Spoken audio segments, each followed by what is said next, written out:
Hi hello good morning. आणि ही आहे माझी त्र्यंबकेश्वरमधली सकाळ. सो आम्ही 6:30ला उठून ताई आणि मी ब्रश करत आहोत आणि ब्रश करून आम्हाला जायचे आहे कुशावर्ती कुंडावर स्नान करण्यासाठी.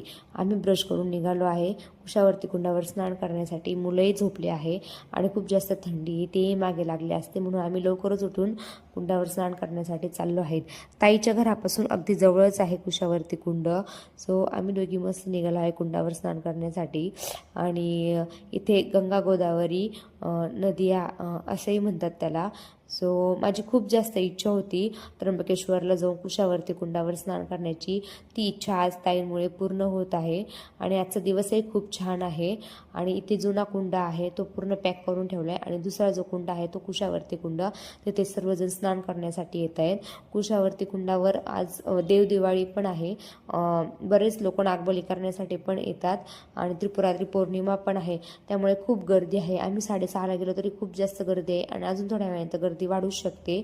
सो तुम्ही पाहू शकता लोकांनी पूजा वगैरे करून किती पाण्यामध्ये कचरा केला आहे. सो आम्ही पण एका ठिकाणी जिथं निवांत होतं तिथं कोपऱ्यात जाऊन एक साईडला जाऊन मस्त आंघोळ करत आहोत.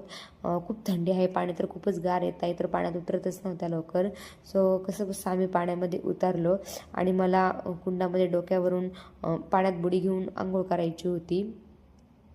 सो मी ती केली आणि खूप म्हणजे खूप भारी वाटते की मी पहिल्यांदाच देवदिवाळी त्र्यंबकेश्वरमध्ये साजरी करत आहे.